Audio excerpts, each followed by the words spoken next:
All right, guys, I'm back. It's September 24th, and I got three players that I absolutely love for us to incorporate into some player props. But before we do, let's recap yesterday. We missed the sweep. We only got 3 of the 4. Oh, my gosh, Kyle Tucker, what the hell you doing, man? I hope you utilized this better than I did. I just split these up into 2 parlays. So obviously the Contreras and Guerrero one that I put in the pinned comments, it won. But then we gave it right back with Ozuna and Tucker. Obviously, Tucker did not get a hit. So there you go. All right, if you're new here, when you come across a new channel, you're always like, I would always be like, oh, I don't know if I can trust you. How do I get to know who you are, what you've done? Well, I put this slide up a little bit of a channel performance. We started the channel a little over a year ago. For today's video, I'm gonna have suggestions on players to record a hit. We're gonna build parlays on the season. We're hitting about 60% on them, very profitable. On our home run plays this year, we had an historic run, a 72.1 units gained. College football this year, 5-1 on our best bets, 83% winners. And then the NHL is right around the corner. And last year, what did we do? 38 wins, 23 losses, 62% winners. And if you look on the bottom of the screen, you might be like, what is this? I thought this was a sports betting channel. It is, but I like to think of it more of as a making money channel. I don't know. There's 5 stocks that I talked about on the channel, and you can see what they've done. DraftKings has doubled since I talked about it on the channel. Bitcoin up 2.5 times. Netflix 2.4 times up. More recently, 3M up. Actually, this isn't even up to date. This is not even up to date. It's 2 days old. It's even higher than 35% 3M. I announced that about 4 months ago. And then Royal Caribbean Cruise Line, again, outdated. It's up more than 14% since I talked about it 4 months ago. So there you go. I mean, at least you know a little bit of the background of what we've been doing since we started the channel. All right, with that being said, consider subscribing. I'd love to have you join us and have all this fun that we're having. Hit the like button and maybe put a W in the comments because I think we're going to be winning today, baby. All right, first matchup, Vladimir Guerrero Jr. going up against Brayan Bello. And when you look at Bello's pitch usage percentage or his pitch arsenal, he's a 3-pitch pitcher. And you guys know, if you've been here a while, I like that. I like that better than a pitcher that throws 5 or 6 pitches. Think about it. It's common sense. You don't have to decipher between 3 pitches coming at you. It just makes it a little easier in theory, or in common sense, if you will. Oh, man. So let's get right to it. Bello throws his number 1 pitch. He throws about 47% of the time. The sinker, not commanding it very well. A 287 batting average given up. Absolutely love the opportunity for Guerrero if he sees this pitch, because he's going to have a great opportunity to hit it. He hits it at a 319 rate all season long. Moving on to the next pitch, 36% of the time, Brayan Bello throws the slider. He commands it at his average rate at 237, maybe a little bit better than average, whatever. It's a hittable pitch, especially for Guerrero, who all season long hits the slider at a 333 rate. And then the third pitch, 17% of the time, on average, Bello throws the changeup, and he commands this pretty well, really well. 159 batting average given up. But that's okay, because Guerrero Jr., he can hit this at a 302 rate, or he has all season long. So I really think this is a great opportunity for Guerrero in this game just to record a hit, for us to incorporate him into a hit parlay with, say, another player, or maybe if you want to layer in some more. When you look at this matchup, Ballpark Pal, they have this listed as an extreme advantage for Guerrero. He represents the worst 1 percentile of possible matchups for Brayan Bello. And when you look at Guerrero, he's been hot, okay, in the short term. He's recorded at least 1 hit in 9 of his last 11 games. Like I said, I love Guerrero Jr. He's been one of the more consistent players all season long. He's hot right now. He's been hot all season long. He's got a nice little history at bat going up against Brayan Bello. 22 at bats, 9 hits, 2 home runs, a 409 batting average versus Bello. So give him a shot. Consider Vladimir Guerrero Jr. just to record a hit. All right, next matchup, Bobby Hit Juniors going up against Mitchell Parker, and you look at Mitchell Parker's pitch arsenal. He got 4 pitches he throws. It's kind of like 3. The last one he only throws 2% of the time, but let's get into it. He loves that 4-seam fastball.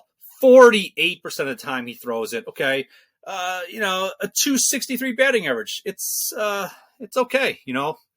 But Witt Jr., what does he do against the 4-seam fastball? He demolishes it at a 359 rate all season long. Now, his second pitch he throws the split finger 25% of the time. Parker, a 222 batting average. Okay, you're pretty good, but I don't know. Witt Jr., what does he do? He just crushes it at a 500 rate all season long. But let's put this into perspective. Witt Jr. is taking on Parker, who's a left-handed pitcher. He's only seen split finger twice from left-handers all season long. But, he's got a 500 rate. There you go. The next pitch, the curveball, 25% of the time, a 241 batting average. That's a hittable pitch. Witt Jr., a 250 batting average. So I guess, wow, Witt, man, I didn't think you had anything under 300, but that's okay. And then the last pitch, which you think that Parker wouldn't even consider it unless he's 2% of the time he throws the slider. And if he has half a brain, he knows not to throw it because he gives it up at a 455 rate. You suck. You'd be stupid to throw this to Witt Jr., who crushes the slider at a 438 rate all season long. And let's just say that's not 2 at-bats. It's a large at-bat size. So you can throw that one. Ballpark Pal has this listed as an extreme advantage for Witt Jr.'s. He represents the worst 1 percentile of possible matchups for Parker. He's recorded at least 1 hit in 14 of his last 17 days. Bobby Witt Jr., he's feeling it. But then again, he's been feeling it all season long. Isn't he the MLB hit leader still? I think so. If he isn't, then, he's right up there still. So consider Bobby Witt Jr. just to record a hit. All right, in the final matchup, Gunnar Henderson taking on Clark Schmidt. Schmidt is a 4-pitch pitcher. His pitch arsenal includes 42% of the time he throws the cutter at a 246 rate.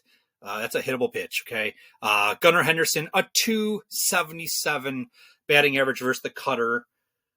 Moving on to the next pitch, the sinker, 21% of the time, gives it up at a 250 batting average against it. Again, a hittable average pitch. Gunnar Henderson is a little bit better than average, let's put it that way, at hitting the sinker. He freaking crushes it at a 352 rate all season long.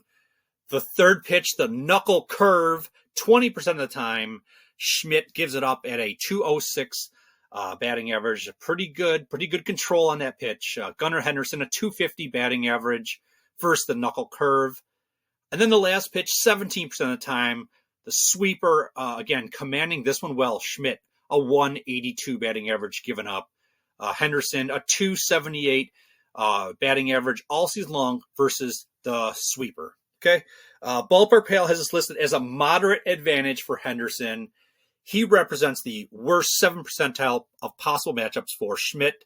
Henderson is pretty hot. He's recorded at least 1 hit in 17 of his last 20 games. So there you go. 3 players that I think have a great opportunity just to record a hit.